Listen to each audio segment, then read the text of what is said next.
ایک دیہاتی عورت کی اپنے بیٹے کو نصیحت۔ حضرت سیدنا امام اصمعی رحمۃ اللہ تعالی علیہ فرماتے ہیں، میں نے ایک دیہاتی عورت کو دیکھا، وہ اپنے بیٹے کو نصیحت کرتے ہوئے کہہ رہی تھی، بیٹا، عمل کی توفیق اللہ پاک کی طرف سے ہوتی ہے، میں تجھے نصیحت کرتی ہوں، چغلی کرنے سے بچتے رہنا، کیونکہ یہ دو خاندانوں میں دشمنی ڈال دیتی ہے، دو قبیلوں میں دشمنی ڈال دیتی ہے، دو دوستوں کو جدا کر دیتی ہے۔ لوگوں کے عیب تلاش کرنے سے بچو، کہیں تم بھی عیب دار نہ ہو جاؤ۔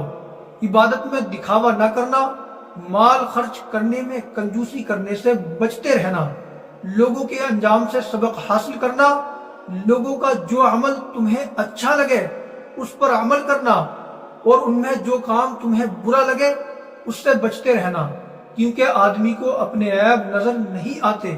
پھر وہ عورت خاموش ہو گئی تو میں نے کہا، اے دیہاتی عورت، تجھے اللہ پاک کی قسم مزید نصیحت کرو۔ اس نے پوچھا، اے شہری، تجھے ایک دیہاتی کی باتیں اچھی لگی ہیں؟ میں نے کہا، ہاں، اللہ پاک کی قسم اچھی لگی ہیں۔ پھر وہ بولی، بیٹا، دھوکہ دینے سے بچتے رہنا، لوگوں کے ساتھ جو معاملہ کرو اس میں سچائی رکھنا، کیونکہ تو لوگوں کے ساتھ جو معاملات کرتا ہے، دھوکہ دینا اس میں سب سے برا ہے۔ سخاوت، علم اور حیا کو اپنا لینا۔ اب میں تجھے اللہ پاک کے حوالے کرتی ہوں، تم پر سلامتی ہو، اللہ پاک تم پر رحم فرمائے۔ یاد رکھو، غیبت کرنا حالت اسلام میں 30 مرتبہ بدکاری کرنے سے بھی سخت گناہ ہے۔